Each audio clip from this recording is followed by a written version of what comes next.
In the early morning hours of Saturday, March 29, 1997, a blonde 26-year-old waitress named Kim Medlin carried a tray of filet mignon through a topless bar in Charlotte, North Carolina, while wearing a leotard and tights.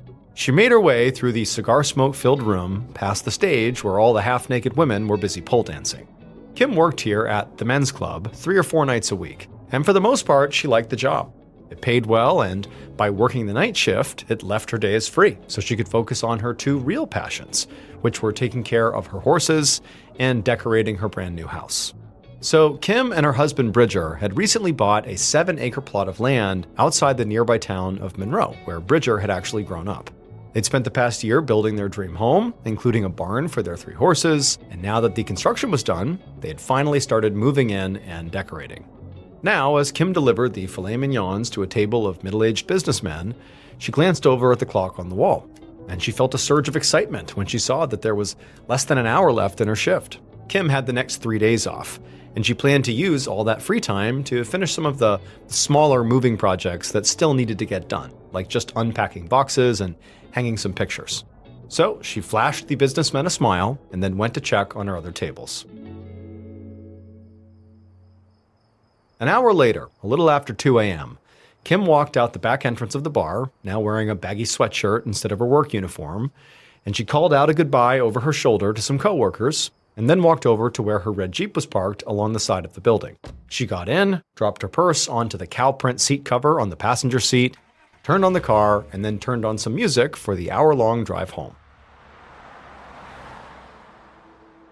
A half an hour later, Kim drove south down Old Charlotte Highway, a secluded 2-lane road that was pretty much deserted at this hour. She used to find this commute kind of relaxing, but lately, it had been making her nervous to be driving alone late at night. And the reason for that was because a couple of weeks ago, while she was driving home from work around this same time of night, she'd been involved in a really scary road rage incident. Another vehicle had come up from behind and started tailgating her and honking their horn at her repeatedly for really no apparent reason.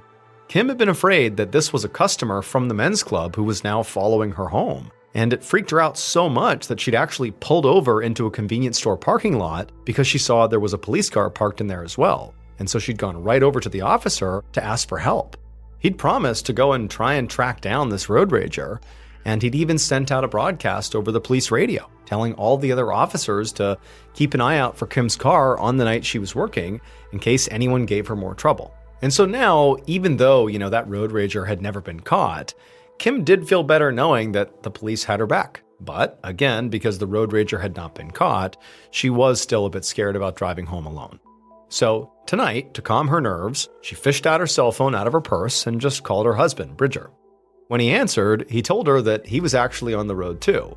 He was still driving back from a gig DJing at a prom in a town 2 hours away, but he was almost home. After chatting for a few minutes, Bridger told Kim that he was actually pulling into their driveway and that he would call her right back once he got inside the house.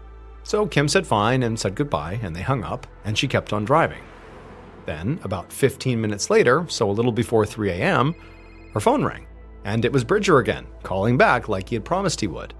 And he asked Kim if she was close, and she told him that she was just passing by Union Station Restaurant, which meant she was maybe about 20 minutes away from home. Bridger said he was pretty tired and he was getting ready for bed, and in case he was asleep by the time she got in, he wished her goodnight. And Kim said goodnight back, and then she hung up, and she put her phone down on the passenger seat. But just as Kim turned her attention back towards the road, a sudden bright light almost blinded her. She looked in the rearview mirror and saw headlights right behind her.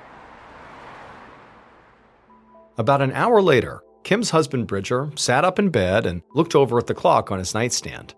It was 3:59 a.m., an hour after having spoken to Kim. She should have been home 20 minutes after that phone call, and she still wasn't back. So he got out of bed and he checked every room in their 2-story house, but Kim wasn't in any of them. There was no sign of her. Then Bridger looked out the window and he saw her Jeep wasn't in the driveway either. So at this point, he hurried into the kitchen and he picked up the phone and he dialed Kim's cell phone number. And it rang a few times, and then a strange male voice answered. Bridger asked who he was speaking to, and the man told him he was a police officer with the Monroe Public Safety Department. Bridger asked him, okay, well, where's my wife? And the officer told him that he didn't know. He had just come across a red Jeep idling on the side of the road and found this phone inside of it, and it was ringing, and so he answered it. But he said, "There's nobody here."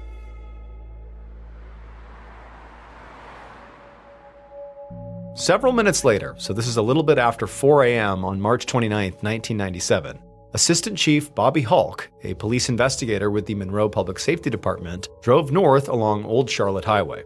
He drove his patrol car past parking lots and houses until he reached the very edge of town. And finally, he saw what he was looking for: a red Jeep parked along the opposite side of the road, with another patrol car parked right behind it. He pulled a U-turn and parked on the shoulder, and as he got out of his car, he recognized Captain David Simpson standing there, waiting for him.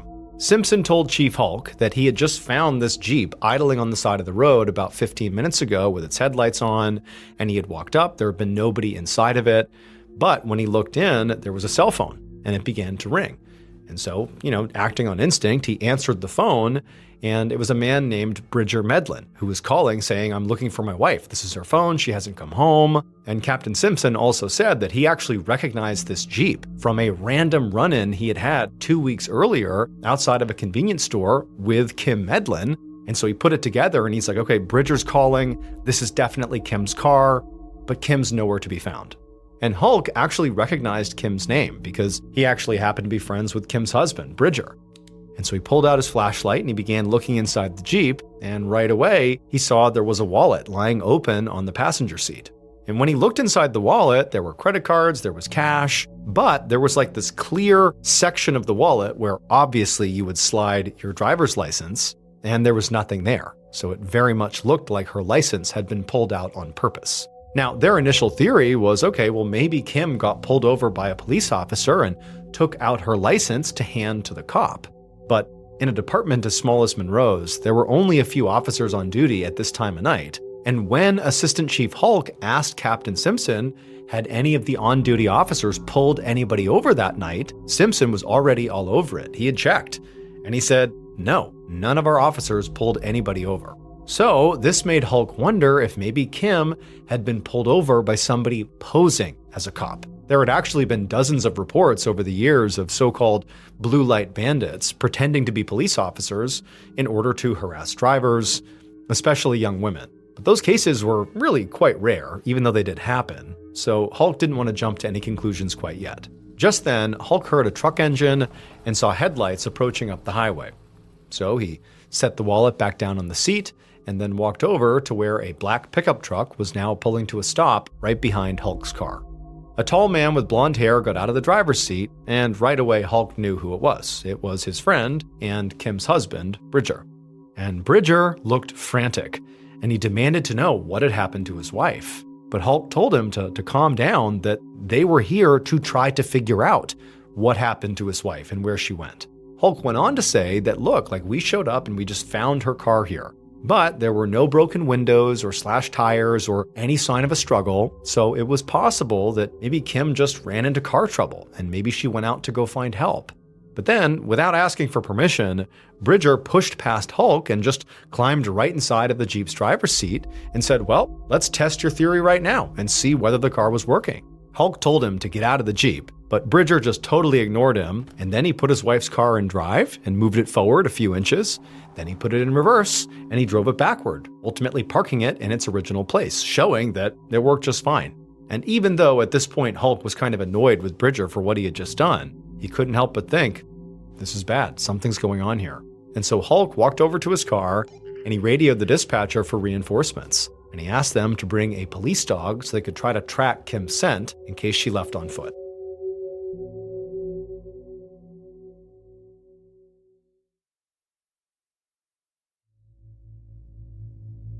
A few minutes later, 2 more police cars pulled up to the scene, and a few officers and a police dog got out.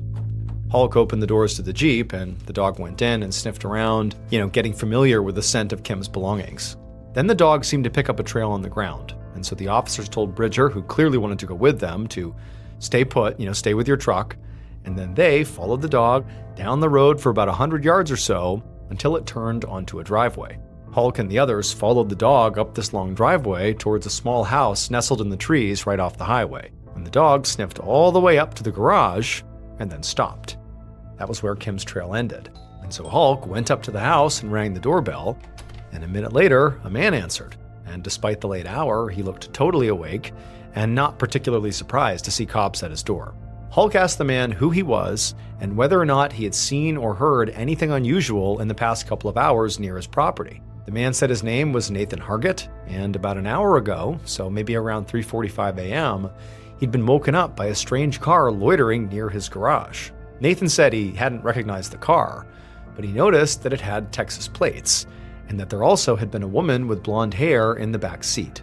Hulk asked Nathan for permission to search his property, and Nathan told them to go right ahead. And so Hulk directed the other officers to search the inside of the house, while he clicked on his flashlight and headed over to the garage. When he got there, he turned the handle of a door on the side of the garage, and he found it was unlocked. So he pushed the door open, and he shined his flashlight inside, but all he saw was a truck and some gardening tools. There was no sign of Kim. By the time dawn broke around 6 a.m. that morning, this had become officially a missing persons case. So police began a search of the woods around the Old Charlotte Highway with help from members of the community. Meanwhile, Hulk and Simpson went back to the station to speak to one of the dispatchers who had been on duty that night. After speaking to that homeowner, Nathan, and searching his house and his garage, he had been ruled out as a suspect. So now they were focused on finding that car with the Texas plates that Nathan had seen loitering outside of his garage. So they were hoping that maybe there was a report of a traffic stop or maybe a suspicious car in the area or anything that might help figure out who was driving that car. But the dispatcher said again that really there had been no stops, nothing that night. However, there had been one incident in the area that night. It was around 2 a.m., so it was about an hour before Kim was last heard from. They'd gotten a call about a car that had run into a ditch not too far from where Kim's Jeep was found. Hulk asked who had responded to that call, and the dispatcher said it was car 491, which was driven by a young rookie officer named Josh Griffin.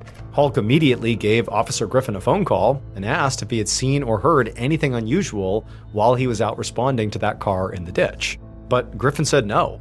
He actually said that his shift was over around the time that driver had flagged him down for help, so he had actually just called for a tow truck, and when it got there, maybe a little bit after 2:30 a.m., Griffin said he just went home. Hulk hung up the phone feeling pretty disappointed. Bridger said the last time he heard from his wife Kim was around 3 a.m., so if this car was already being towed away by 2:30 a.m., then it definitely was not the same car that Nathan saw loitering outside of his garage, and the driver of that car in the ditch was likely not a suspect. Hulk sighed in frustration, but then another idea occurred to him. He asked Captain Simpson to elaborate on that random run-in he had had with Kim a couple of weeks earlier.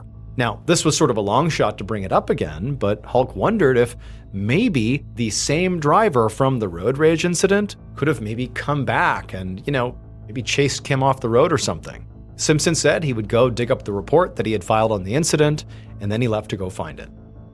About half an hour later, Hulk sat at his desk reading through a copy of the road rage police report.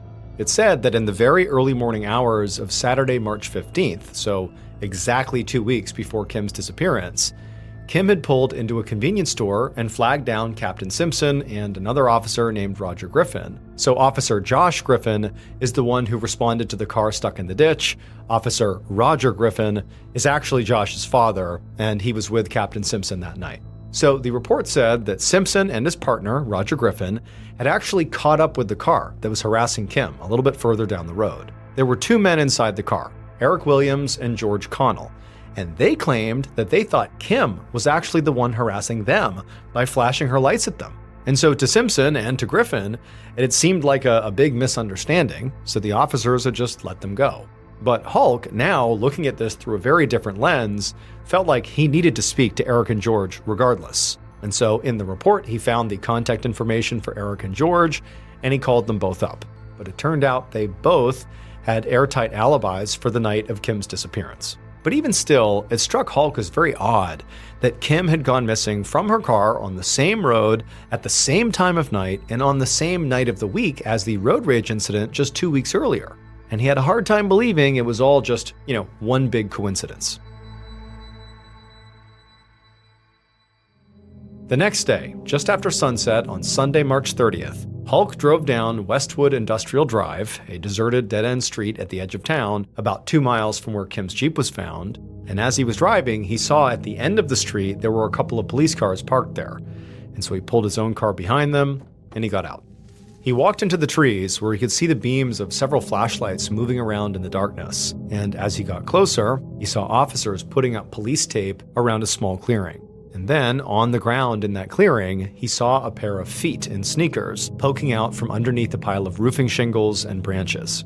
The police had gotten a call earlier that evening from 2 men who were part of the community search effort for Kim, and they said to police that they had found a body in the woods in the spot, but they hadn't touched it. And so now with Hulk on the scene, the forensics team removed the shingles and branches that were covering the body, and Hulk pulled out his flashlight and knelt down to get a better look. And he saw right away it was a deceased woman, and it was definitely Kim Medlin. She was only wearing a pair of shorts, a bra, and a sweatshirt that had been pulled up over her head. One side of her face was very badly beaten, and there were also cuts and bruises all over her neck, and there were some scrapes on her knees. And her necklace and wedding ring were still on, so her killer had not robbed her. Hulk stood back as the forensics team untangled Kim's sweatshirt from around her wrists so they could collect clippings of her fingernails, in case she had maybe scratched off a trace of her killer's DNA. And as Hulk watched one of these forensics officers go to put the sweatshirt inside of an evidence bag, he suddenly noticed something and shouted for the officer to stop. Hulk stepped closer and he shined his flashlight on the sweatshirt's fabric, and it revealed a shoe print. And so he told the officers to send that sweatshirt to the crime lab and see if they could figure out the size and type of shoe that had left that print. But while he would have to wait for those results, he knew he had a couple of other big clues to help narrow down a suspect. The first was the location of Kim's body. Westwood Industrial Drive was known as Lover's Lane, so basically a secluded, out-of-the-way spot where people often went to be alone. And the fact that Kim's killer had thought to take her there meant they were probably a local and familiar with the area. Now, it was still theoretically possible that she'd just been run off the road by some stranger for some reason, or, maybe a customer had followed her home from work, or maybe it was a blue light bandit impersonating a police officer. But the second big clue was that there was no sign of a struggle at Kim's Jeep. And because of that, Hulk did not think she had been kidnapped by a stranger. He thought it was far more likely that she had gotten out of her car for somebody that she knew and trusted. The very next day, Monday, March 31st, Hulk sat down in an interrogation room with his friend and first murder suspect, Kim's husband, Bridger. Bridger had been really pushy and really in some ways over-involved in the investigation from literally the moment Kim's Jeep was found. He'd messed with the crime scene by getting into the Jeep without permission, and now Hulk had information that Bridger had lied about his alibi. So when Kim first went missing, Bridger had told the police that he got home around 2:30 that morning, he called Kim for a brief chat a little before 3, and then he immediately went to bed. But now, a police officer had told Hulk that he had seen Bridger's black pickup truck driving around the center of town around 2:30 a.m., which was nowhere near Bridger's house, and nowhere near the route he would have taken to get back from his DJing gig. So once Hulk sat down, immediately he could see that Bridger was visibly distraught. I mean, he's just learned that his wife was found dead, but Hulk had a job to do, and so he cut right to the chase. And he said to Bridger that, hey, this other officer said they saw your truck driving around in town. It contradicts your alibi. Why did you lie? And right away, Bridger exploded. He was so mad. And he shouted at Hulk that he couldn't believe at a time like this, you would accuse me of lying to you? You're insinuating that I hurt my wife? I didn't do this. He also yelled at Hulk for just wasting time looking at him as a suspect when there were so many clues pointing to a different story, like the lack of a struggle at the Jeep, and the rolled down window and missing driver's license, all of which made it look like a traffic stop gone wrong. Bridger said he knew Kim better than anybody, and she would never, ever get out of her car in the middle of the night for a stranger, especially after that road rage incident 2 weeks earlier. She was on edge. She never would have done that.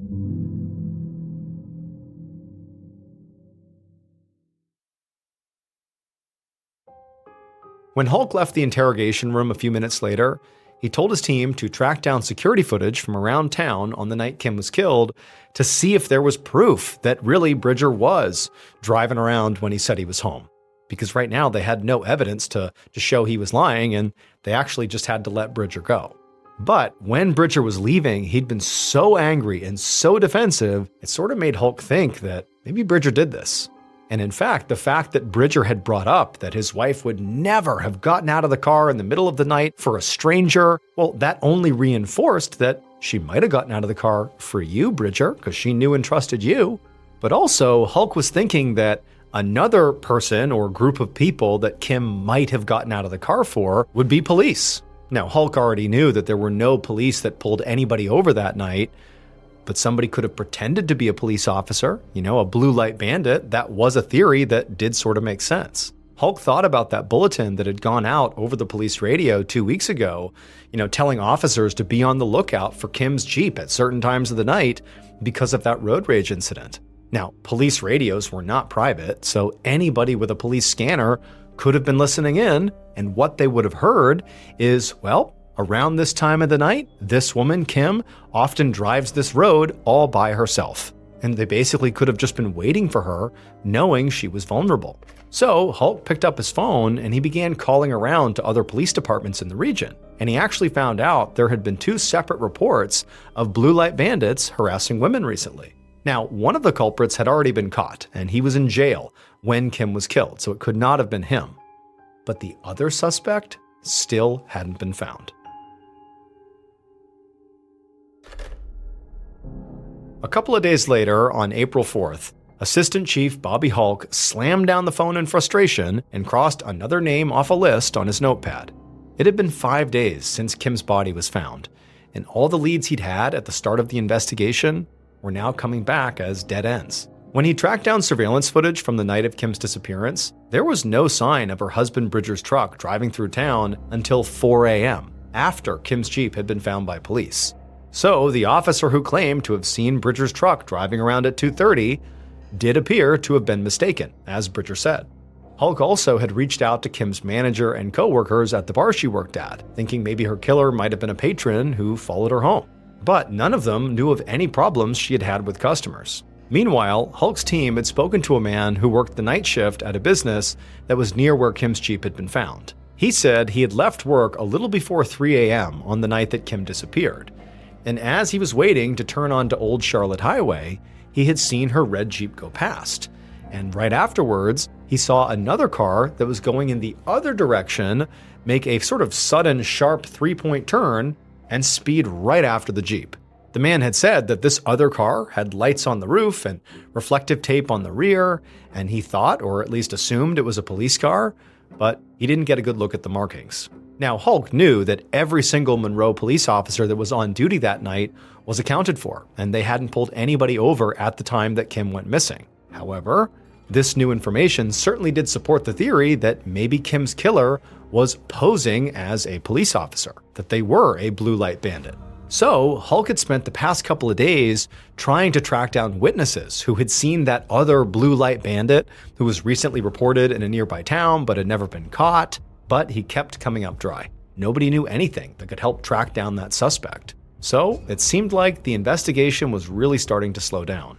But then Hulk's phone rang, and he answered it, and it was an expert from the forensics lab who had just finished analyzing that shoe print that had been found on Kim's sweatshirt. And so Hulk leaned forward in nervous anticipation as the expert told him the results.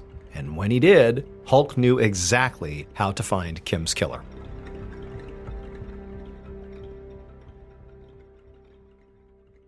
Based on that shoe print, witness testimony, and other forensic evidence, this is what police believe happened to Kim Medlin on March 29, 1997.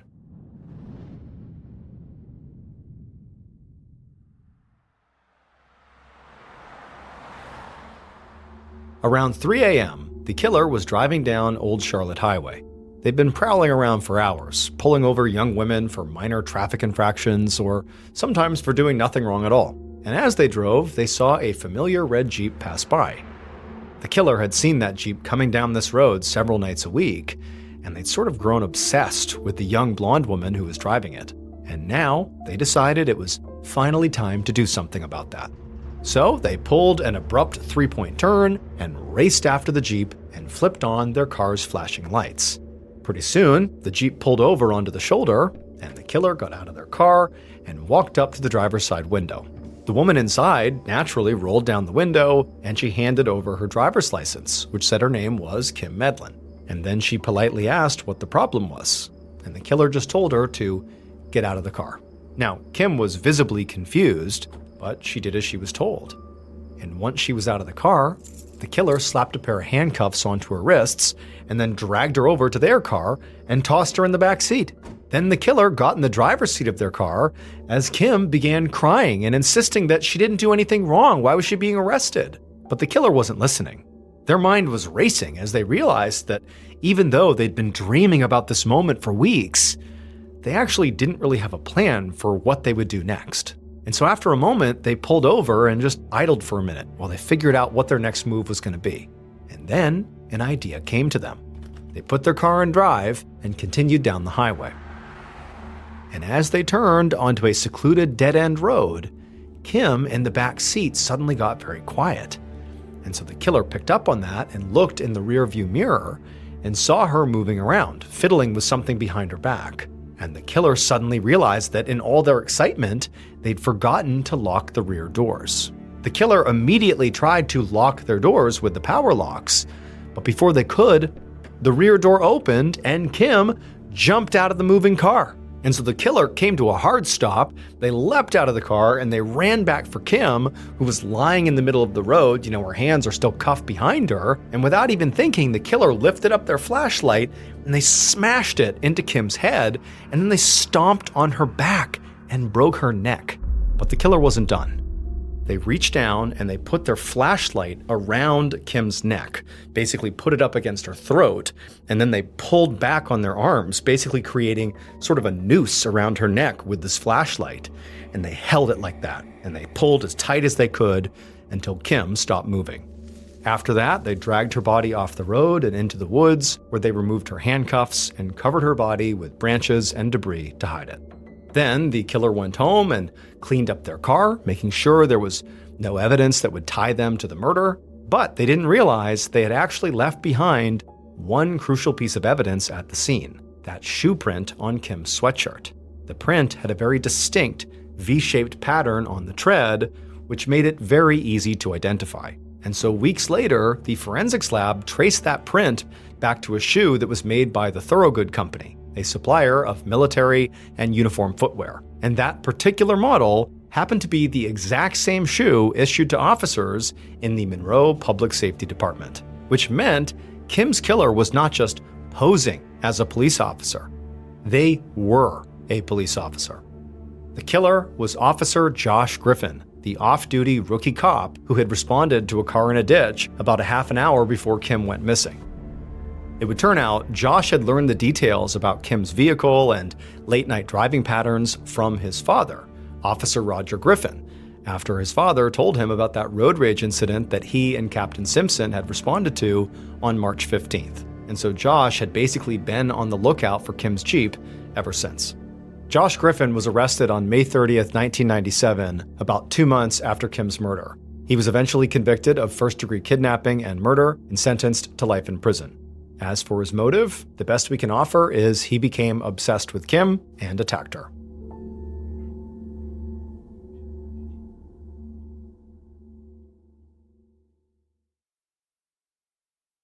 A quick note about our stories: they are all based on true events, but we sometimes use pseudonyms to protect the people involved, and some details are fictionalized for dramatic purposes.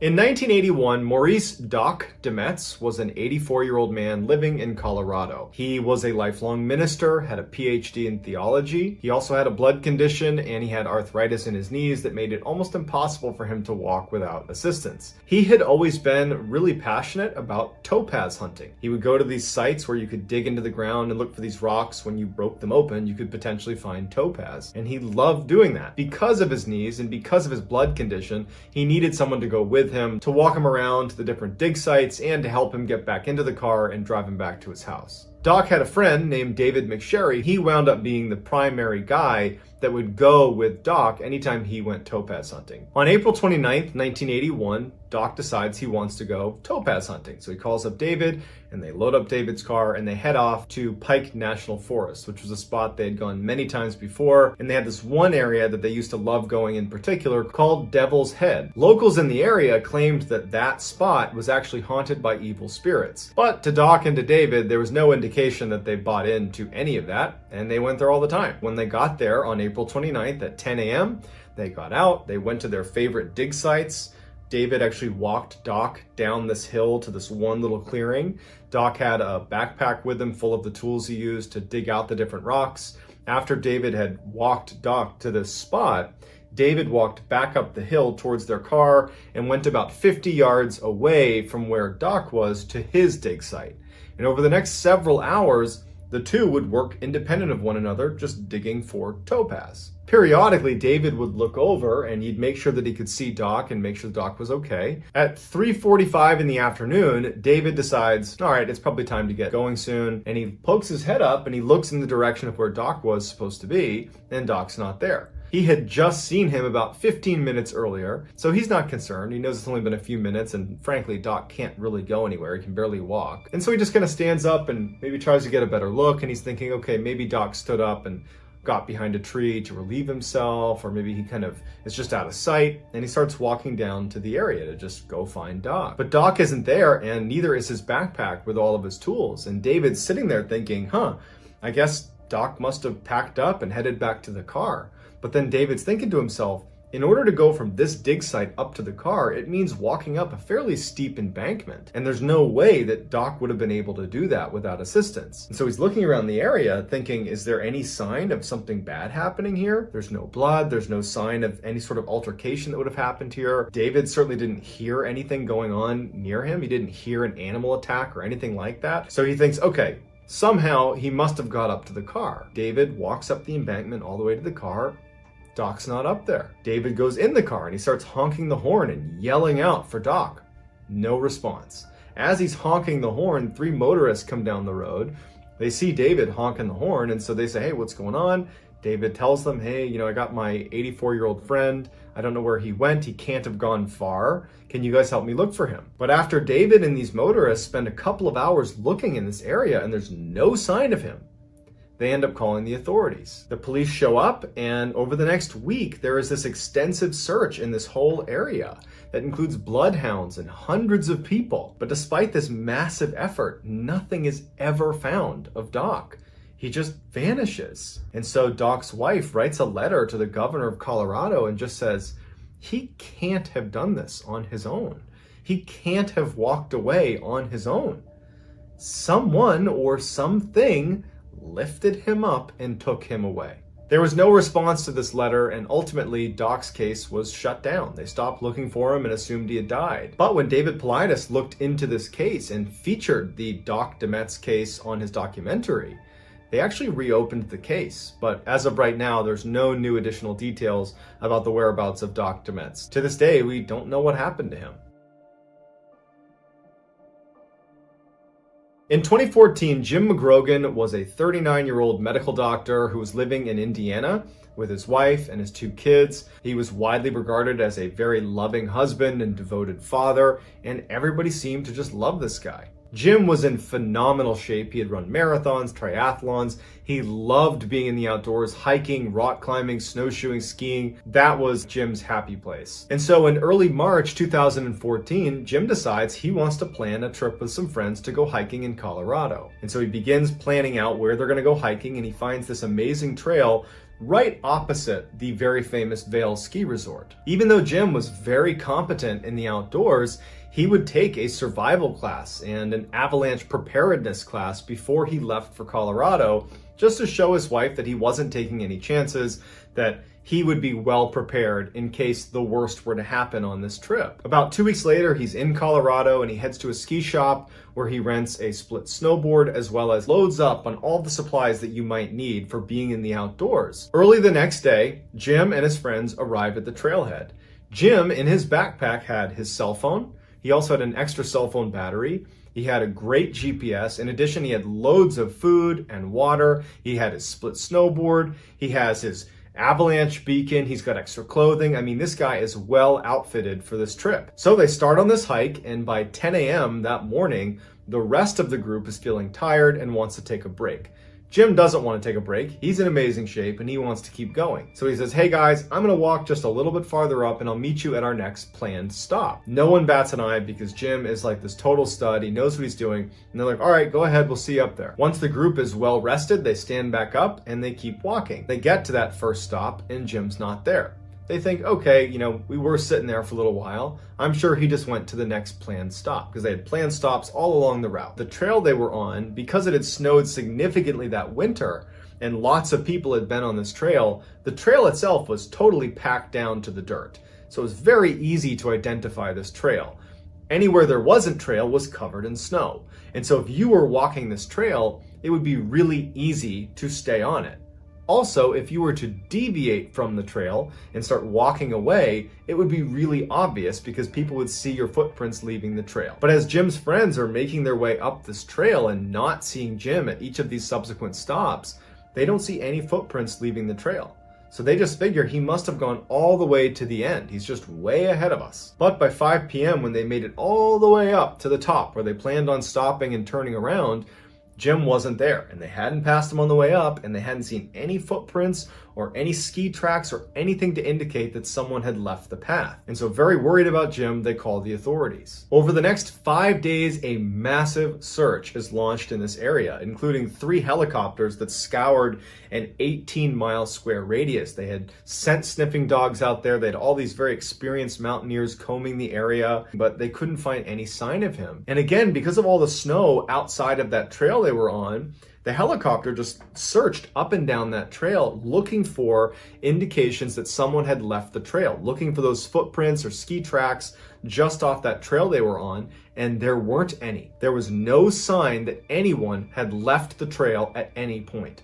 Yet Jim was gone. The authorities, friends, family, everybody's baffled, but they're thinking to themselves, Jim's a really competent outdoorsman. He has a working GPS. And they checked their cell phones. That whole area they were in, they had cell phone reception. So they're thinking to themselves, we don't know what's going on, but I'm sure he's going to turn up at some point. 20 days after Jim went missing, his body is discovered by 2 hikers 7 kilometers away from the trail he had been on when he went missing. He had died from significant head trauma as well as a broken femur. It looked like he had fallen from a really great height, but it wasn't entirely clear where he had actually fallen from. He was found with just leggings and a shirt on, no jacket and no boots, and his boots were nowhere to be found. His backpack was next to him, and inside of it was his GPS that worked and his cell phone that worked. He even had an extra battery for his cell phone. Yet at no point had he tried to use his cell phone over the duration of the time he had been out there. He also had lots of food and water and additional clothing. He had a tent, but it looked like none of it had been touched since he packed it originally. And then strangest of all is there were no footprints or ski tracks leading up to either where he was or any of the surrounding areas. There were no tracks to show how he actually got where he got. It's as if he had been lifted off the trail 7 kilometers away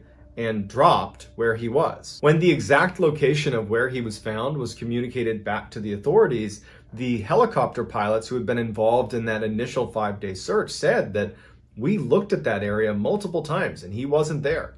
So at some point after those 5 days, Jim had found a way to land 7 kilometers away in this random place where there's no footprints that lead to it, no tracks, no anything. We know he had a working cell phone and a working GPS, and we know that he didn't make it to this spot where he ultimately was found in the first 5 days. So at a minimum, what was he doing in those first 5 days? Why wasn't he using his cell phone to communicate what was going on?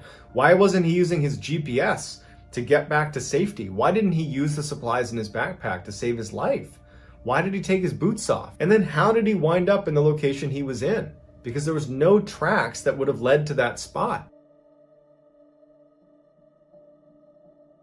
In 1958, Bobby Bisup was a 10-year-old living in Colorado. He was almost completely deaf, so he wore a hearing aid, and he came from a family that was devoutly Catholic. That summer, Bobby's family decided to send him to a Catholic camp for boys. It was located at the St. Malo Church inside of Rocky Mountain National Park. The camp itself was situated at the base of Mount Meeker. Anytime the boys were up the mountain, which was pretty steep, they could always look down and see this camp. In addition, there was this stream that fed right by the camp. So if they could just get to the stream anytime they were up in the mountain, they could follow it all the way down and get back to the camp. This was something that they told all of the boys in case they got lost up in the mountain. On August 15th, around 6 p.m., Bobby was a little ways up from the camp fishing along that river. And one of the camp counselors was making his way up to try to get all the boys to come back down for dinner. This camp counselor would say that he clearly saw Bobby recognize that it was time to come back down, it was time for dinner. He clearly saw Bobby turn and start walking down towards the camp. At which point the counselor turned his back on Bobby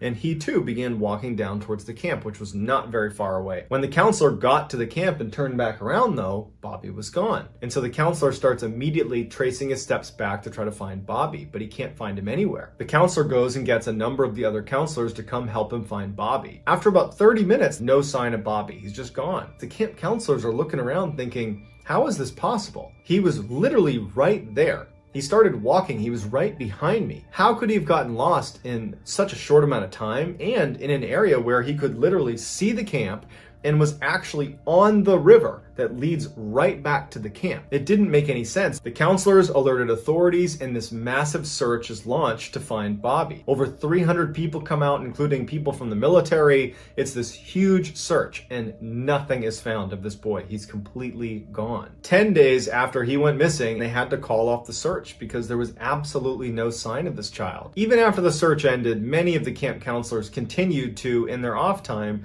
scour the area around the camp to look for Bobby. And a year later, 3 camp counselors would actually find him. 3 camp counselors decided to go to a very hard to access area that had been searched previously, but they felt like it was the one spot that needed a little bit more attention. And it was 5 kilometers west of the camp and almost 800 yards up a fairly steep incline.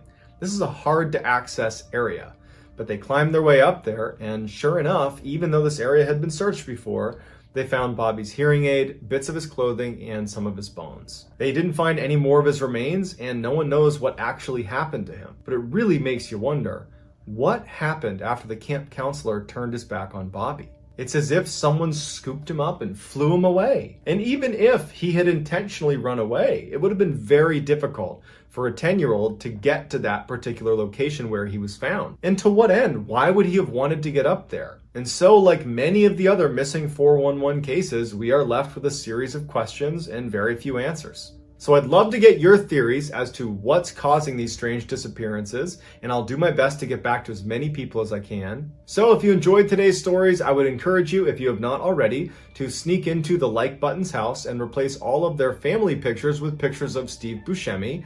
Also, please subscribe to my channel and turn on all notifications so you don't miss any of my weekly 3 to 4, even 5 video uploads. If you're interested in learning more about the missing 411 phenomenon, I provided links below to David Paulides and his team. If you have story suggestions for this channel, I have a subreddit called MrBallen. It's linked below in the description, and you can just drop your story suggestions right in there. If you want to get in touch with me, on the evening of February 9th, 1993, a 45-year-old man named Harry Fuller drove down High Street in Wadhurst, a small village in East Sussex, England. Harry glanced out his car window and saw people walking into the shops and pubs that gave the village its charm, and as he did, Harry thought to himself how nice it would be if he just stopped right now and went into one of those pubs. But Harry knew he still had some work to do, so he kept on driving and grabbed his mobile phone, and with one eye on the road, he dialed one of his clients. Harry was a car salesman, but he didn't work out of a dealership. He specialized in buying cars at auctions and then resold them for a profit. And earlier that day, he'd seen a car coming up for auction soon that he thought he could sell to one of his clients. That client picked up on the other line, and in a big, excited voice, Harry went right into his sales pitch. When Harry was a child, he had struggled with reading and writing, so to make up for that, he developed his public speaking skills.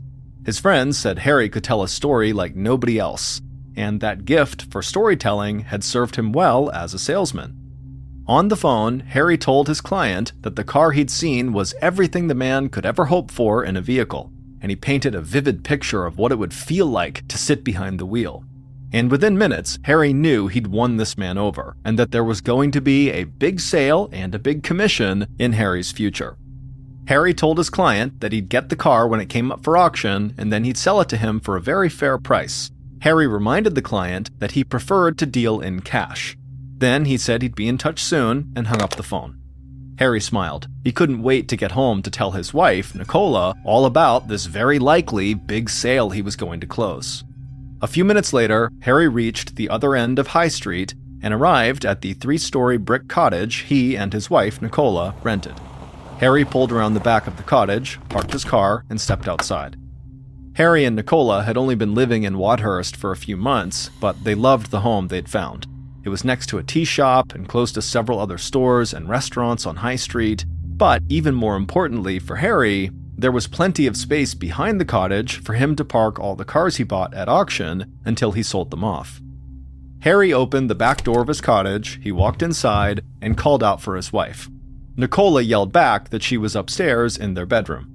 Harry made his way first to the front room of the cottage, and when he got there, he breathed in the smell of fresh flowers that always seemed to fill the house. Whenever Harry had a chance, he would buy flowers for Nicola and put them all over the house, because he thought that she should be surrounded by things that were as beautiful as she was. Then, after smelling the flowers, Harry walked upstairs to the large second-floor landing and headed down the hall into the bedroom, where he found Nicola getting ready to go out to dinner with some of her friends. When Nicola heard Harry come into the room, she walked over to him, threw her arms around his neck, and kissed him. And Harry kissed her back and told her about this big sale he was likely going to close. There were things about Harry's work that Nicola did not totally understand, but she knew he was always happy when he could sell a car, so she was happy for him. Then Harry took a step back, looked at the dress Nicola was wearing, and told her she looked absolutely gorgeous. Harry and Nicola had been married for about 6 months, and their friends and families said they already were the perfect couple. However, when they had first gotten together, some of those same friends and family did not think this. They thought maybe the couple would not even work. Nicola was 27 years old, almost 20 years younger than Harry, and while Harry loved to talk, tell stories, and meet new people, Nicola was the opposite. She was quiet and reserved. Her idea of a good time was sitting in her garden and maybe reading a book all day. But when her sister had introduced her to Harry, Nicola fell for the tall, older man with the long brown hair almost immediately. She thought Harry was charming and handsome, and she loved how confident he was. And when Harry met Nicola, he thought he'd found the woman of his dreams. She was smart and caring, and she was beautiful, with short brown hair, a great smile, and a sweet voice. Within just 2 months of dating, the pair got married.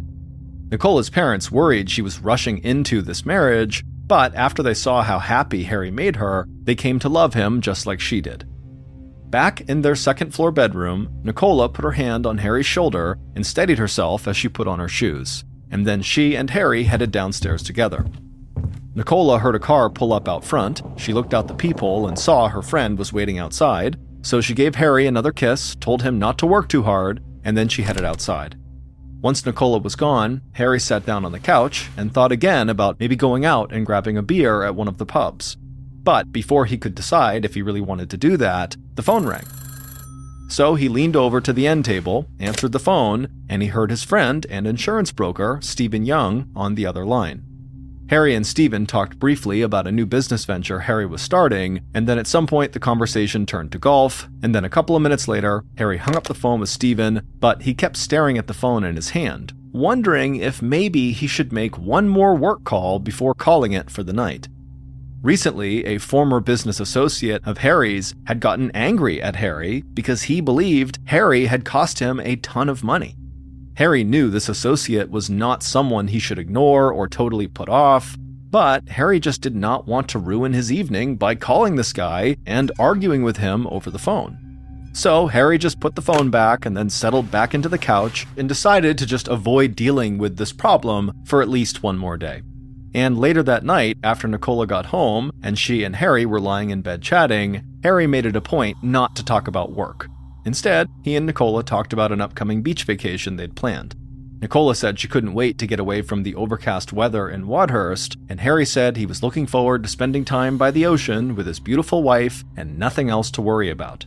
And as Nicola drifted off to sleep that night, she thought about how just a year earlier she couldn't have imagined being so happy and so in love. The following morning, at around 8:30 a.m., Nicola stood in the kitchen on the first floor.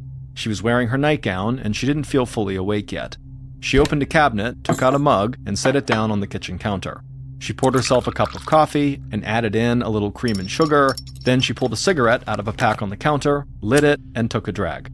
Nicola loved having a few minutes in the morning to relax before she went to the shop in town where she worked part-time. She grabbed an ashtray, walked out of the kitchen, crossed through the front room, and walked upstairs to the second-floor landing. She sat down on the floor, stretched out her legs, and slowly drank her coffee and smoked her cigarette. Then she heard the front door open downstairs, and suddenly cold air blew through the house. Harry called out to say it was him and he was home, and she told him that there was coffee ready in the kitchen. Harry had just walked to a shop down the road to buy some cigarettes of his own, and he was now going to join his wife for their morning coffee before he started making work calls. But as Harry turned towards the kitchen, there was a loud knock at the front door. So he turned back around and looked out the peephole. Harry shook his head. He did not feel like dealing with the person on the other side of the door right now, but he knew he really had no choice. They were here right now. So Harry opened the door and welcomed this person inside. From the second-floor landing, Nicola heard Harry and this other person say hello to each other, but before she could even figure out who had come into her home, she heard a loud crashing sound coming from downstairs in the front room. Nicola put her coffee and cigarette down, got to her feet, rushed down the stairs, and looked into the front room of the house, and immediately she began to scream.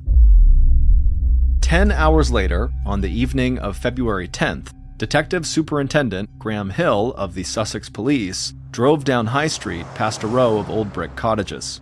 Then he slowed down and parked across the street from Harry and Nicola's cottage. Hill glanced out his car window, and in the glow of the streetlights, he saw a crowd of local residents gathered nearby.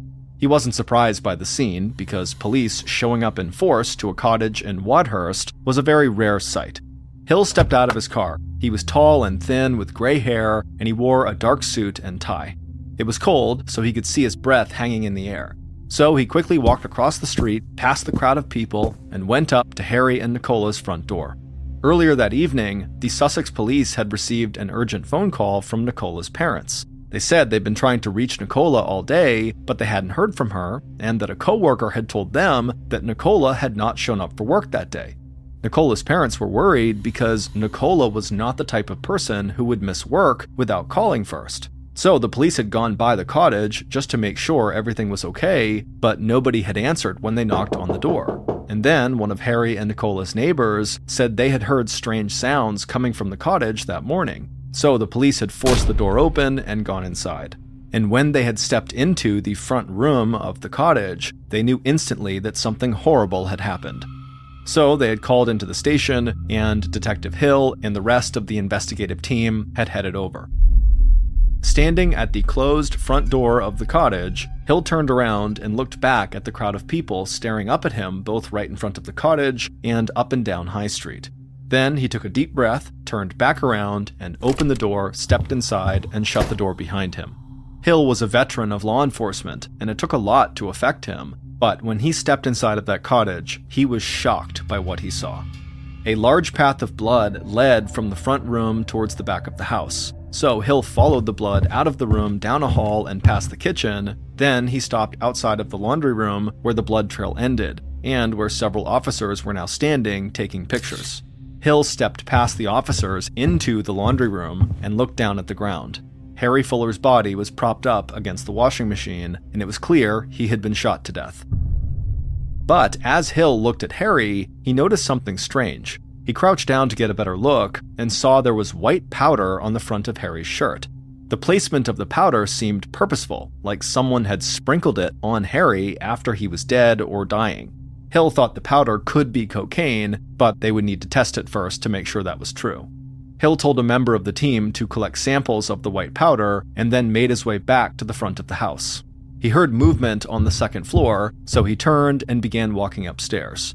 and when he reached the second-floor landing, he saw a coffee mug on the floor next to a half-smoked cigarette in an ashtray and drops of dry blood leading down the hall. Hill followed this blood trail and eventually wound up in a bedroom where more officers were now gathered. On the ground in front of them was the dead body of Nicola Fuller. She was still wearing her nightgown with a duvet partially covering her. But the thing that really stood out to Hill was the blood-spattered phone lying right next to Nicola's outstretched hand. Just based on his first impression of the scene, Hill thought Nicola must have gotten away from her attacker after she had been wounded and had made it to this phone in the bedroom to try to call for help. That meant, for at least a moment, Nicola must have thought she might be able to escape the horror that was unfolding in her home. And the image of this poor young woman spending her final seconds terrified and desperately trying to save herself made Hill very angry. Hill took a deep breath and reminded himself to stay calm. Then he turned and headed back downstairs. Once down there, a ballistics expert who was crouched down in the front room waved him over. When Hill walked over to him, the expert showed Hill several bullets they had found on the floor. At first glance, Hill thought they just looked like standard .32 caliber bullets from a pistol, but the ballistics expert said there was something that made these bullets very unique. They had been manually altered to presumably cause as much damage as possible on impact. Hill knew his work was just starting, but the altered bullets and the white powder on Harry's shirt got him thinking that maybe these murders were tied to drugs. Whether the powder turned out to be cocaine or not, it seemed to Hill like the killer or killers had put it there on Harry to make the police think it was drugs, so that at least the first impression would be this was drug-related. Also, just the gruesome nature of the way in which Harry and Nicola were killed, with these altered bullets that totally ruined their bodies, it reminded Hill of some other incredibly violent drug-related homicide cases he and his colleagues had investigated in the past. But that was just an initial theory, and Hill would have to wait for test results on the white powder to know if it really was cocaine. But while he waited, he wanted to start digging into Harry's work to see if maybe he was not just a car dealer. Maybe his business included drug trafficking.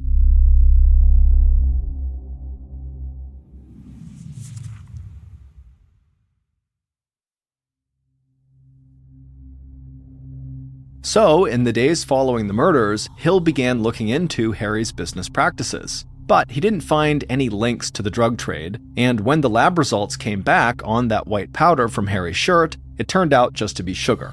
Hill didn't really know what to make of this revelation. He just knew that whoever had placed that sugar there had done so on purpose. It was a message of some kind. He just didn't know what it was.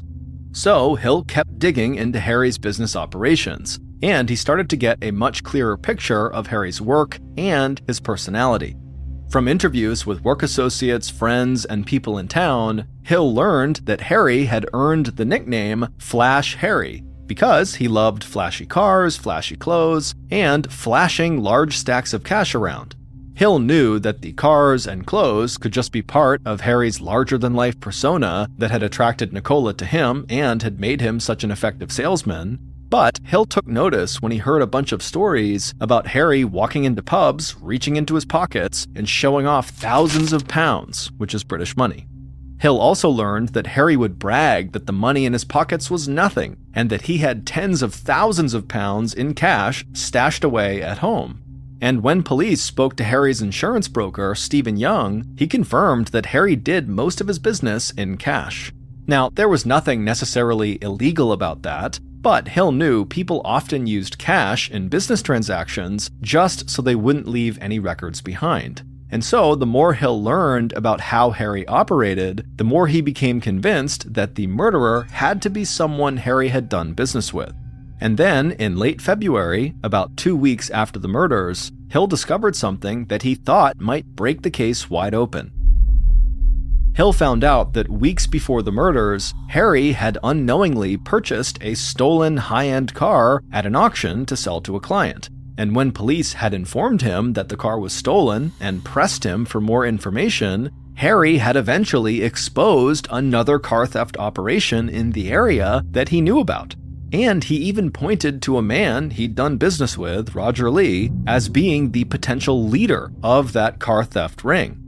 Police hadn't been able to tie Roger Lee to the car thefts yet, but they learned from people who knew Lee that he blamed Harry for costing him a lot of money, and Lee wanted revenge. Lee was the person calling the night before Harry was killed, who Harry decided to ignore and deal with another day. On a cold February afternoon, over 2 weeks after the murders, Hill dispatched one of his detectives to meet with Roger Lee to try to learn more about his connections to Harry. The detective left the station, and when he'd driven about an hour, he turned off the main road onto a narrow dirt road surrounded by huge green trees. The detective followed this road deep into the forest until it reached Lee's caravan, or trailer home. The detective parked in front of the trailer, stepped out of the car, and looked out at the woods. The surroundings made him feel uneasy, like he was in the middle of nowhere. Then he walked up to the trailer and knocked on the door. A few moments later, the door opened and Lee stared out at him. Lee was stocky with a wide face and dark eyes, and he had a reputation for being someone who admired the famous American mobster Al Capone. And similar to Al Capone, Lee had a reputation for threatening violence against anyone who stood in his way. The detective introduced himself and told Lee he just needed to ask him a few questions. And to the detective's surprise, Lee smiled politely and welcomed him inside. Once they were sitting down, the detective looked Lee in the eye and asked him if he knew a man named Harry Fuller. A huge grin immediately came across Lee's face, and he replied, "No comment." So the detective leaned forward and asked if Harry Fuller had played a part in shutting down a car theft operation that Lee was allegedly linked to. Lee grinned again and said, "No comment." The detective would ask several more questions and would get several more no comment responses, and so eventually the detective gave up for the day, headed to the door, and just told Lee not to leave town because they would be in touch. The news about Roger Lee not answering any questions annoyed Detective Hill, but it didn't change his mind about Lee's possible involvement in the murders. In fact, Hill still considered Lee a very important suspect, but he knew he would have to keep digging to find enough evidence to connect Lee to the murder if he wanted to arrest him and hold him for questioning. But as February came to an end, things started to run cold for the murder investigation. No murder weapon had been found, no fingerprints in the house had turned up anything useful, and nothing had been discovered that placed Roger Lee in Wadhurst at the time Harry and Nicola were killed. Hill was getting frustrated, and Nicola's parents were getting angry. They wanted action, and they wanted the person who had killed their daughter to be brought to justice. In mid-March, over a month after the murders, Hill and his team walked back into Harry and Nicola's cottage like they had done so many times over the last several weeks, hoping that this time they would find something they had missed, so maybe they could get the investigation back on track. Once inside, Hill began walking upstairs as the other officers he was with began searching the front room. But before Hill reached the second floor, he heard someone downstairs shout his name. So Hill quickly turned around and walked back downstairs and into the front room. And immediately, Hill felt a jolt of excitement when he saw one of the officers lying face down on the floor with their arms stretched out under the couch like they were reaching for something. Then that officer pulled something out from underneath, stood up, walked over to Hill, and handed it to him. It was a recording device that they had all overlooked every other time they had been inside of this home. Hill called over all the other members of his team who were there, and then he hit play on the device. Hill could feel the anticipation in the room. Then they heard Harry's voice, and the voice of another man, and they realized they were listening to both sides of a phone call. It would turn out, for several days right before he was murdered, Harry had begun using this recording device to record all of his phone calls. Police would never know exactly why Harry had done this, but Hill suspected it might have been because Harry was afraid someone was coming after him. And Hill still thought that person coming after Harry could be Roger Lee, the wannabe Al Capone. Over the following weeks, police began identifying and speaking with all the people who popped up on Harry's recording device. And as they spoke to each of these people, they learned nothing new. Finally, the police were down to just one more person on the recording that they had not yet spoken to. And the reason they had not spoken to them was because the police couldn't actually identify who it was. And so, after weeks of trying in vain to figure out who this mystery person was, Detective Hill finally just went on TV and played the recording with this mystery person's voice on it, hoping someone from the public might recognize it. On the night of April 15th, 1993, so not long after Hill had gone on TV, a woman and her husband, who lived in a town near Wadhurst, were sitting on their couch watching Crime Watch, one of their favorite TV shows. Crime Watch was a British show that featured details about active police investigations, and on the show, members of law enforcement and the host would ask viewers to help them identify someone who could potentially help a case move forward. On the couch, the woman and her husband watched as Detective Hill and the Crime Watch host introduced details about Harry and Nicola's unsolved murders. Then, Hill announced that he was going to play a recording of a phone call between Harry and an unidentified man, and Hill said learning the identity of this man could be crucial in helping police find Harry and Nicola's killer. The woman leaned forward on the couch and listened intently to the recording. Then, after it was done playing, a stunned look came across her face. She turned and looked over at her husband, and she said to him that the voice on that recording sounded exactly like his brother. Her husband shrugged and said, "No way, it can't be him." But then, Detective Hill on TV said they would play the recording again. So at this point, both the woman and her husband turned and looked back at the TV and leaned forward intently to listen as closely as they could. And when the recording played again, the woman stared at her husband knowingly. And finally, her husband breathed out a big sigh and said, "Yeah, that's my brother." The woman immediately got off the couch, she grabbed the phone, and she called her brother-in-law. And when he picked up, she told him what she had just seen on TV and said he needed to contact the police right away to make it clear he had nothing to do with Harry and Nicola's murder. After they hung up, this brother-in-law would immediately call the Sussex police to say that yes, he was the mystery caller. And when Detective Hill followed up with this brother-in-law and got more information from him, Hill would come to realize that he'd been totally wrong about the killer's motive. Based on conversations with this brother-in-law, who was the mystery voice on the recording, and interviews conducted throughout the investigation, and evidence found at the crime scene, here is what Sussex police believe happened on the morning that Harry and Nicola Fuller were murdered, February 10th, 1993. Just before 8:30 a.m. on February 10th, the killer pulled their customized white Volkswagen car around the back of Harry and Nicola's cottage and parked it amongst the other cars that Harry kept back there. Then the killer picked up their mobile phone, called Harry, and told him they needed to talk in person. Harry said he was about to walk down the street to grab cigarettes, but he'd be home soon. So the killer stepped out of their car and walked to the side of the cottage where they could watch the street out front without actually being seen. The killer was calm and patient as they waited. Then, a few minutes later, the killer saw Harry walking down the sidewalk, and then he saw him go up to his cottage front door, open it up, go inside, and shut the door behind him. Once Harry was inside, the killer walked around to the front of the cottage and knocked on the front door. Harry eventually opened the front door, and the killer greeted him and stepped inside. Then Harry closed the door, and the two of them walked into the front room of the cottage. And while Harry was facing the other way, the killer took a quick breath, reached into their pocket, and pulled out a Walther PPK pistol, raised it, and fired. The bullet hit Harry in the back, and he crashed to the floor. Harry died almost instantly, but before the killer could make sure, they heard movement on the stairs.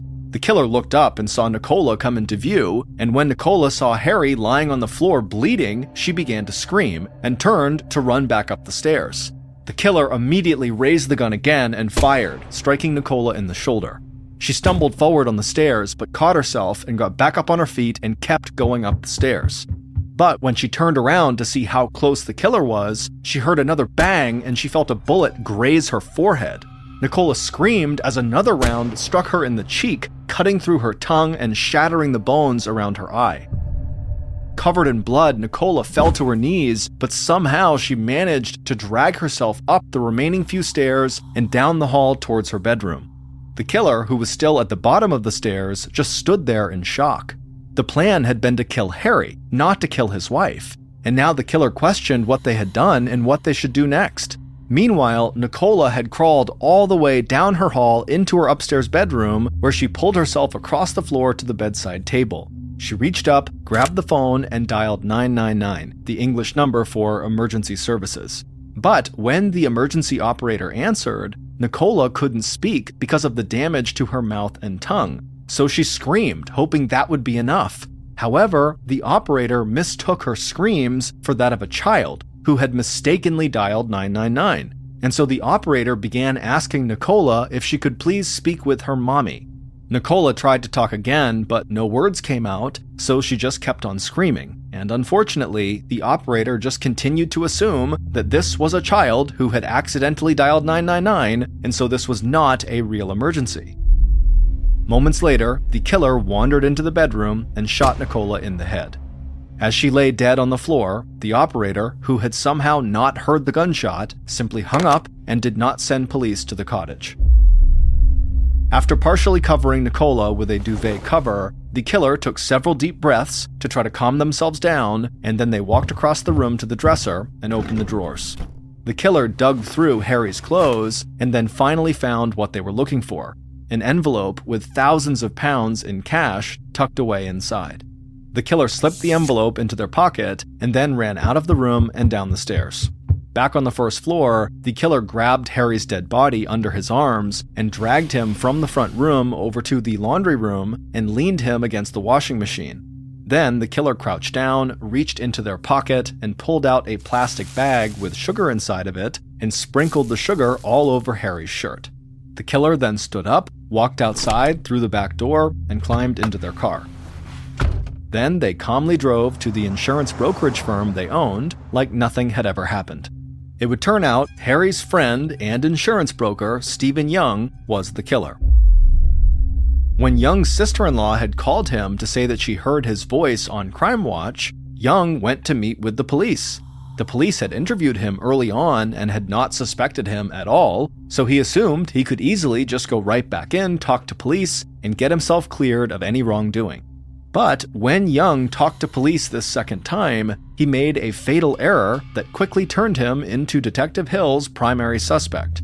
When police had asked if Young owned a gun, he said yes, he owns several legally registered guns. But then, without prompting, Young also told them that he altered his bullets in his home workshop.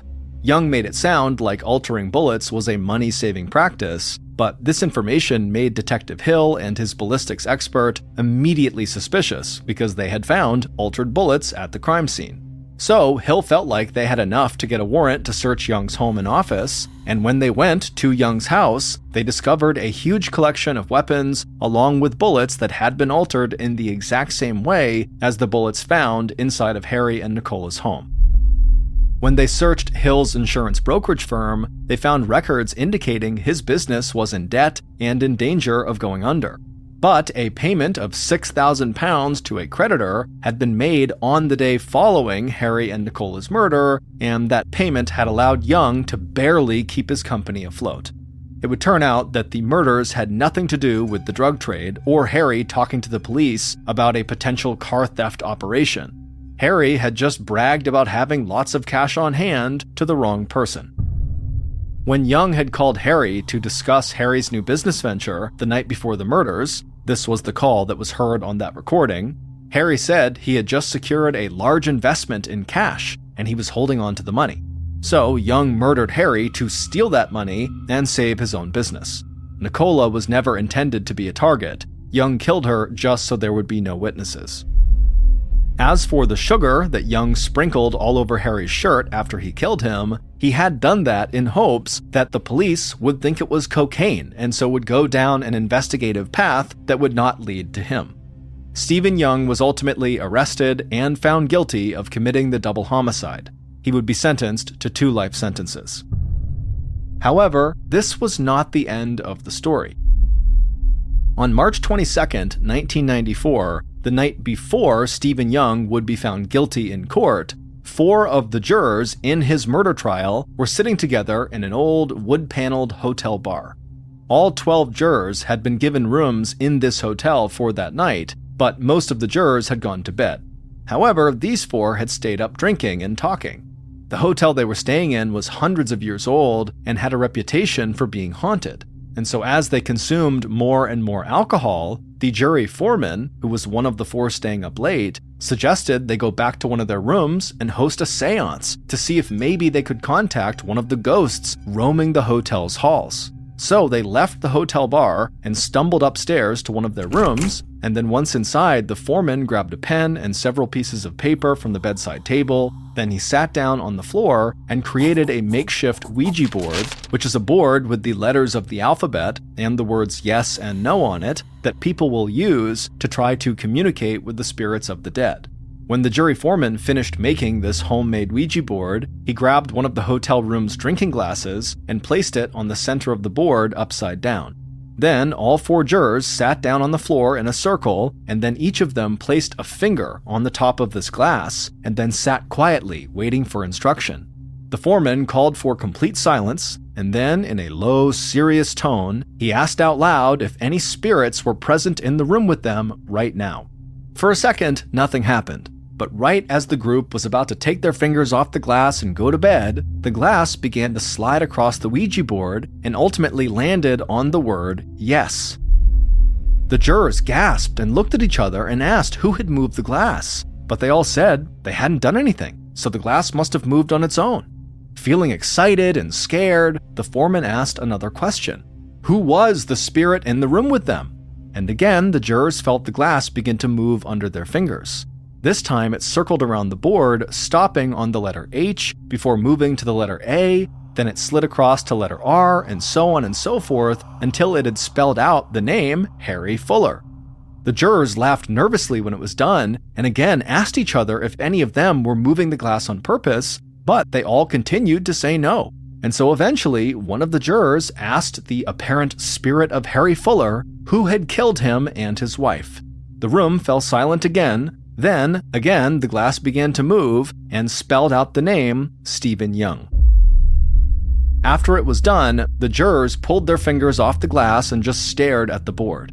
Then, after a tense moment of silence, they kind of nervously laughed again and decided they had had enough talking to the dead, and so they all got up and went to their separate rooms and went to sleep.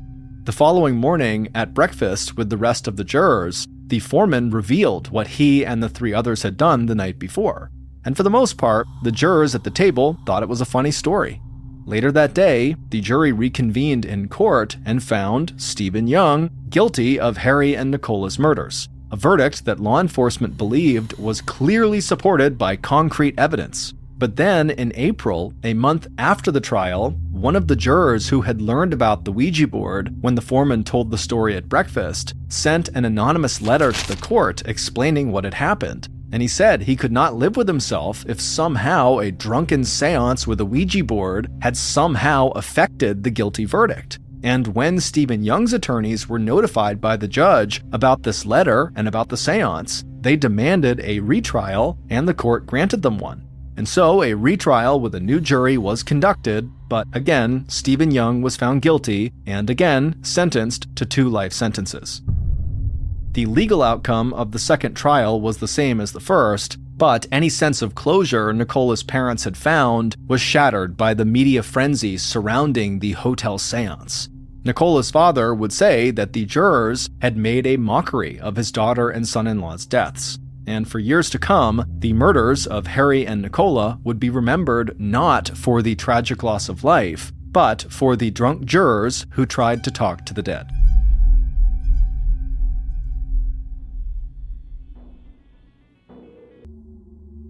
Early on the morning of January 12, 1765, a 12-year-old boy named Jacques Portufis sat up suddenly in his bed, breathing hard.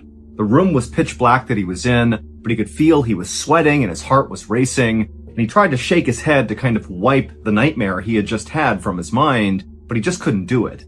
All he could think about was how in this nightmare, something had been chasing him, and he had been running for his life, and he was trying to get away, but whatever this thing was, this horrible beast that was following him, it just kept getting closer and closer and closer until it finally got him, and that's what woke him up.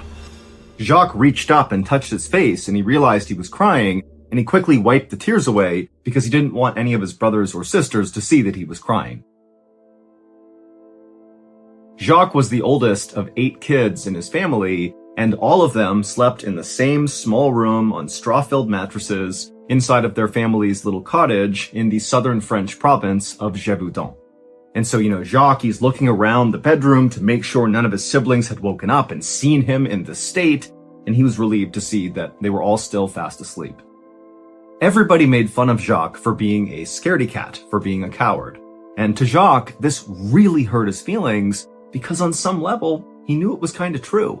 In fact, just a couple of months earlier, he had lost in a physical fight with a much younger boy, and afterwards, Jacques had cried.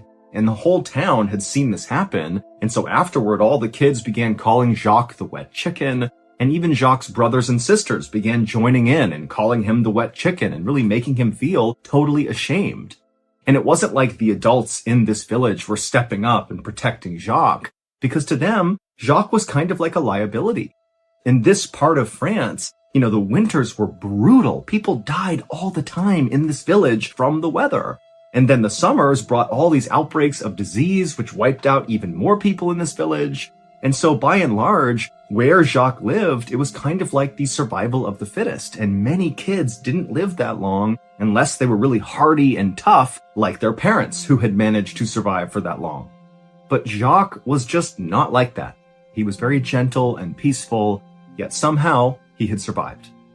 And Jacques really was not trying to become this kind of macho guy. Instead, he really wanted to be a priest, like his uncle. But his uncle lived far away, and so it was tough to see his uncle all that often, to learn about, how to become a priest. But anytime Jacques did get a chance to actually see his uncle, he would have a chance to read all these books and study alongside his uncle. And so for a little while, it was like Jacques was transported away from the hardships of his village to the life that in many ways he wished he had. A quiet, peaceful, very studious life. But deep down, Jacques felt like there was no chance he would ever actually escape this little village where he effectively was an outcast.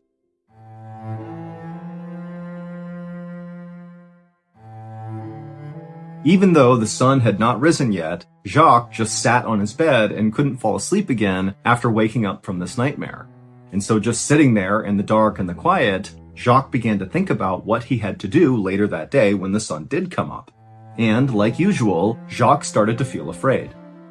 And so Jacques eventually just laid down with his eyes open, and he laid there until dawn, when one of his younger brothers, named Jean, who was 8 years old, rolled over and pushed him and said, "Hey, wet chicken, it's time to get up. It's our day with the sheep. Let's go."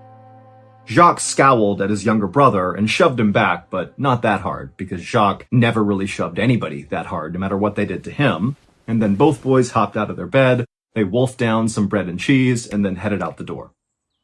As soon as they were outside, Jacques noticed that the village was much quieter than it normally was.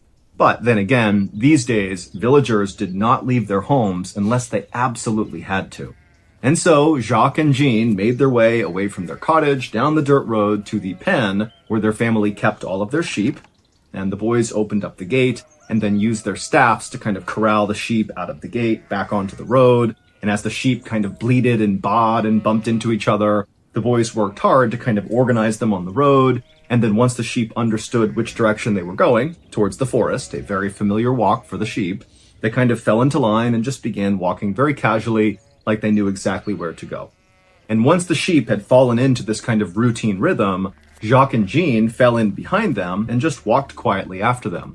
And as the boys walked, they both constantly kept looking left and right and ahead of the sheep and behind them, constantly scanning for danger, because they knew something was out here. For months now, children all across this province in France, Gévaudan, had been going missing. They'd go off into fields or pastures, like when they're moving their family's livestock around, and the kids would just vanish. And then sometimes, if they were found again, they'd be found totally mutilated far from where they should have been. The attacks on these kids across Gévaudan had begun a year earlier on June 30th, 1764. On that day, a 14-year-old girl, who actually was the older sister of one of Jacques' friends, had disappeared and then been found again later that day, partially eaten in a field near her home after she had not come home with the family's cattle. Now, of course, this was very tragic, But to this point, there had not been any other attacks, so there was no pattern here, and so the assumption was she must have been attacked by a wolf, which did happen, and often 2 children, because kids at this time in France were often in charge of tending to their family's grazing animals, the way Jacques and Jean were going out with their sheep. These kids were small, they couldn't really defend themselves, and if a wolf set onto them, there was very little they could do. But 5 weeks after this 14-year-old girl was found dead and mutilated in the field, 2 more teenagers were also found mutilated and dead in a field. And really, this was only the beginning. As summer turned to fall that year, more and more kids went missing and then turned up dead in fields, partially mutilated. And the more these attacks happened across southern France, the more people thought to themselves, this can't be a wolf. Number one, wolves don't go on extended human killing sprees. That's just not a thing. And number two, if it was a wolf, they would be eating more of their victims. They wouldn't just rip their body to shreds and then leave them. They would eat the meat. And so, by this early January day in 1765, as Jacques and Jean were setting out for the day with their family's sheep, the death toll from whatever was killing these kids was now well into the dozens. People in France had begun calling whatever was killing these children the Beast of Gévaudan, and stories about this creature began popping up in newspapers all over France. People all across southern France began forming these huge hunting parties to go out into the forests and the wilds of Gévaudan to find this creature and kill it, but they would always come back empty-handed. And then every now and again, a hunter would be out and they would see a huge wolf and they would kill it and they would declare that they had found and killed the Beast of Gévaudan. But the attacks on these kids all across this province just continued. So obviously that wolf was not it. And so as these attacks continued, all the fairs and festivals that normally would pop up all year long, all across southern France, those all stopped because people were afraid to go out in fear of this creature. And then of course, in villages like Jacques' village, people really just stopped going out unless they had to, again, because of the Beast of Gévaudan.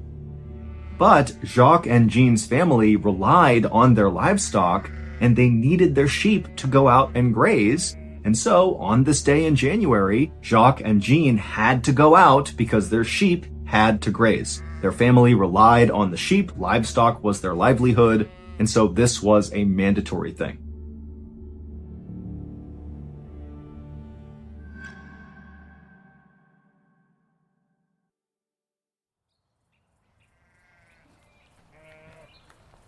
And so, as Jacques and Jean continued walking behind their herd of sheep down this dirt road towards the forest, the 2 boys eventually came to a stop and just turned around and looked back at their village, and they saw walking on the road towards them were 5 more kids, along with 2 additional herds of sheep that these 5 kids were in charge of.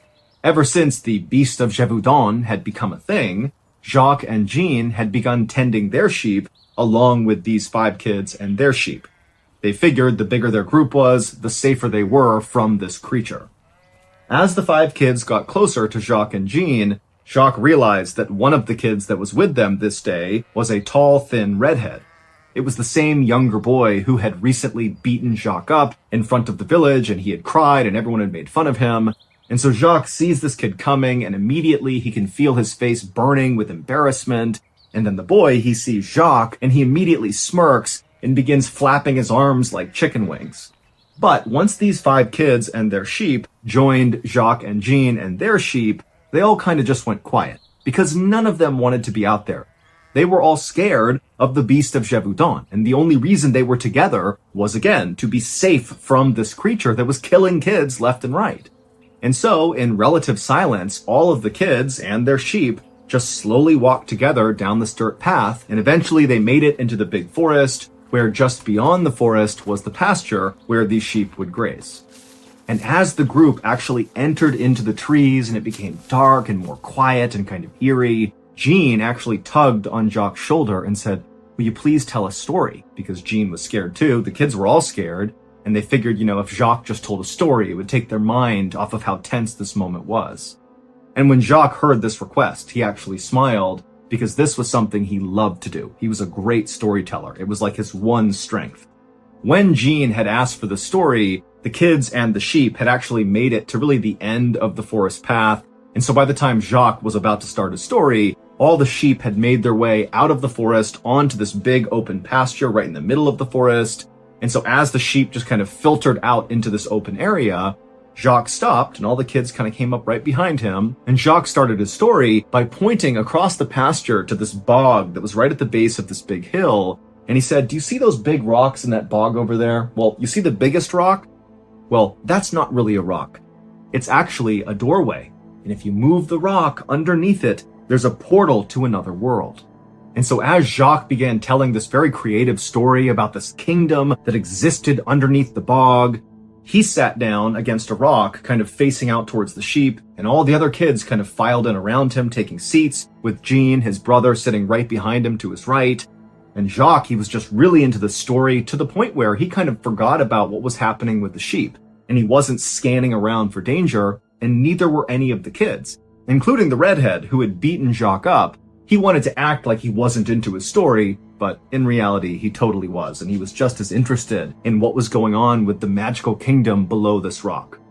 And finally, when Jacques got to the end of his story, where this evil giant that had been tormenting the kingdom under the bog had been tricked by an orphan to try to go through this magical portal into their world, and the giant had gotten stuck in the doorway because he was so big, and he never tormented the kingdom again, and they lived happily ever after. When Jacques got to that point in the story and all the kids are totally locked in and not paying attention to anything else, two things happened in rapid succession.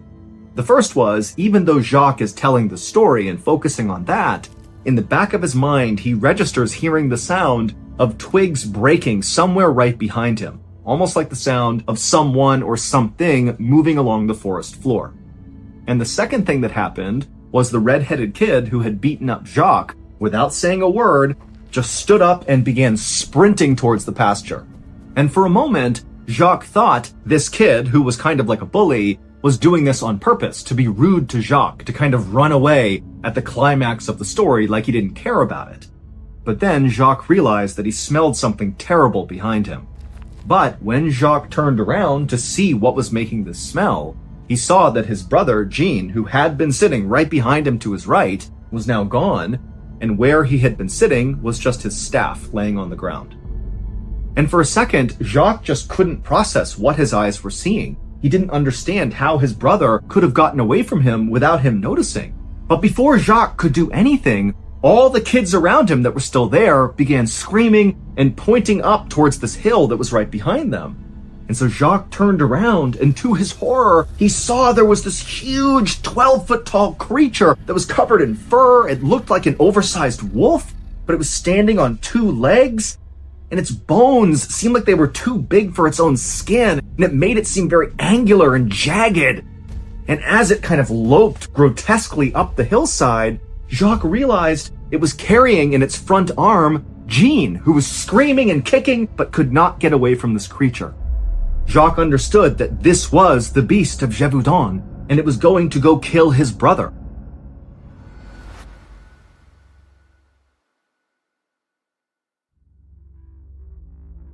And immediately, Jacques is thinking, you gotta run away, get to safety, get out of here. And all the kids around him, that's what they did. They took off running towards the pasture. They didn't care about Jean, they only cared about themselves. And so Jacques, he knows he needs to get away, save himself, but his legs just will not move. He is rooted to the spot because something inside of him told him he has to save his brother. It doesn't matter if everyone thinks he's a coward. That's his brother. He needs to do something. And so Jacques, he turns to the kids who are running away from him, and he screams at them to stop, come back. And the kids were so surprised to hear this strong, authoritative voice coming out of the wet chicken that they did stop and turned around to see what he wanted. And he said, get over here, I have a plan. And so the kids, with the exception of the redhead who had run off by himself, they came back to Jacques, and Jacques began telling them his plan to save Jean. And the kids, again, were so taken with how Jacques was really owning this moment and being a leader that they all said, okay, let's do this. And so after this very quick planning meeting, all the kids turned and began running up the hillside towards the Beast of Gévaudan, with Jacques in the front with his staff out. And the kids gained on the beast really quickly. And the creature clearly noticed and kept turning around and kept looking at these kids getting closer and closer, but the beast did not seem interested in any of them. It just wanted Jean. And in fact, it moved Jean from its arm up into its mouth, and then the creature began kind of using the trees to pull itself faster and faster away from the kids. But Jacques, he just kept going faster and faster and pushing himself to get closer and closer, and as he did, it motivated the other kids to follow along and push it and gain on this creature. And finally, they got close enough to this beast that Jacques yelled out to the kids, "Now!" And they all fanned out around it and began smashing this beast with their staffs they used to shepherd their livestock. Now, none of their blows to this creature were doing any real damage, and the creature did not really seem fazed that the kids were now attacking it, but they were kind of able, with their strikes to this creature, to direct it and get it to kind of turn in the direction that Jacques had told them to make the creature go. And so the kids continued to beat and poke and corral this creature, and every time they'd hit it, the beast would kind of flail out with one of its arms, but it never really did anything because, again, it's really focused, obviously, on taking Jean. But eventually, Jacques' plan worked. He had corralled the creature to the top of the hillside, right over where that bog was, where those rocks in the middle were part of the story that Jacques had told about how there was this portal to another world. And once this creature was positioned where Jacques wanted it, he again yelled to the kids to do the next phase of their plan. And all the kids kind of fanned out to the top of the hill, and with their staffs, they beat and poked this creature down the hill into the bog. And as they did this, Jacques kept looking to see if Jean was alive, because earlier he had been screaming and kicking, but now there was blood all over his brother, and he was limp in the creature's mouth, and he wasn't making any sound. But Jacques didn't care. He wanted to get his brother back, dead or alive. And so finally, Jacques stepped forward from the group, and he wound up and he smashed the beast as hard as he could, hard enough that the beast actually kind of stumbled forward into the actual marshy bog. And what Jacques knew about this bog and why he had come up with that particular story about there being a gateway to another world is weeks earlier, he had actually accidentally stepped into this bog and saw it was really deep. And he had been lucky enough that he had grabbed a rock and kind of pulled himself out, because if he hadn't, the bog kind of functioned like quicksand. You could get stuck in the bog and never get out again. And this is what happened to the Beast of Gévaudan.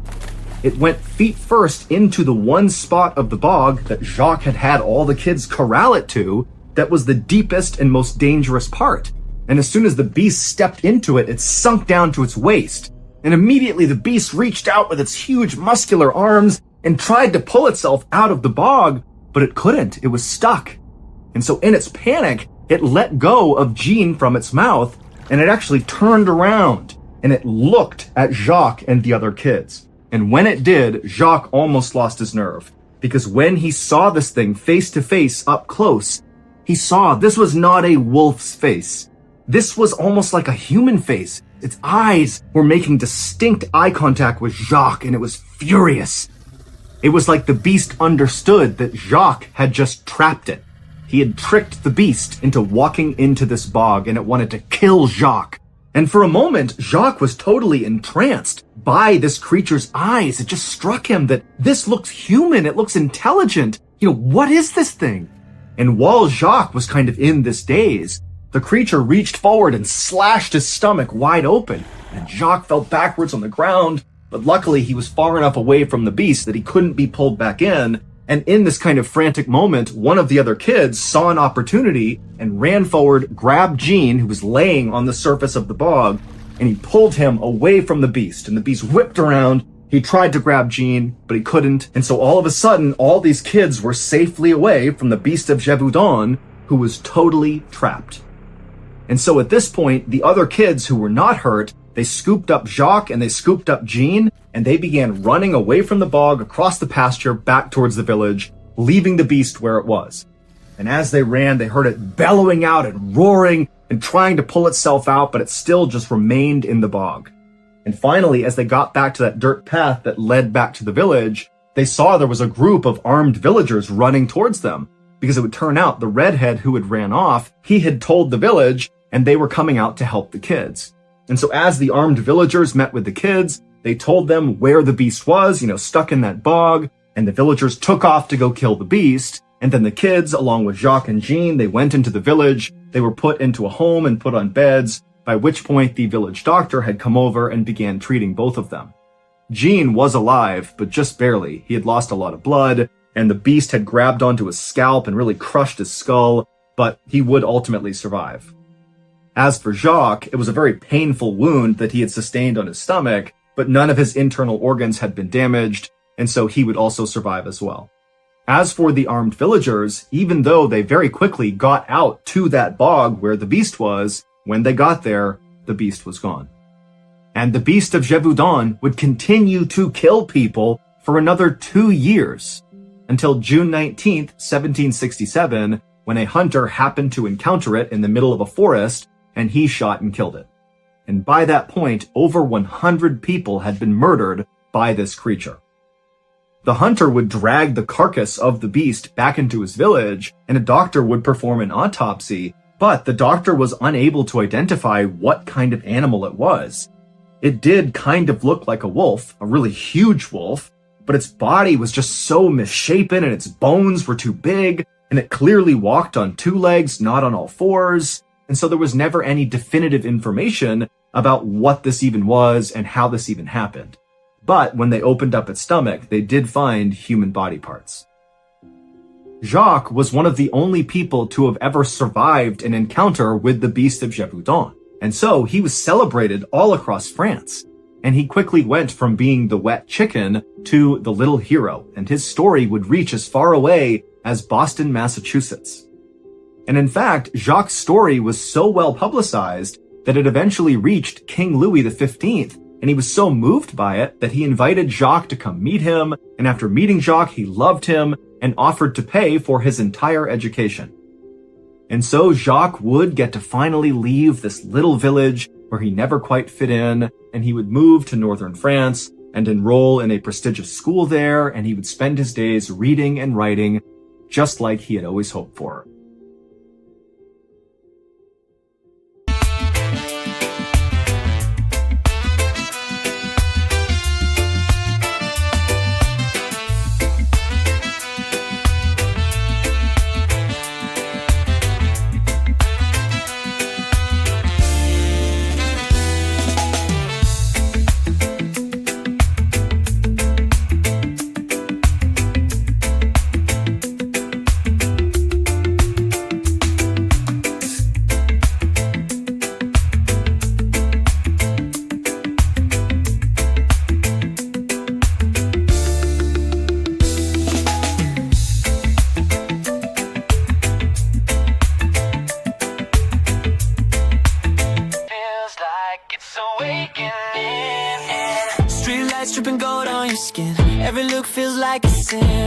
Talk about tomorrow now, just breathing in the here and now. Windows down, let the moment ride. City moving at our side. I don't need a map tonight. Your smile's got me losing time. Every second getting closer. No brakes pulling me over. Heartbeats in the city. Running wild, running free. If this night's a memory, make it unforgettable to me. No rules, no pity, just you right next to me. We're louder than the doubts inside. Heartbeats in the city.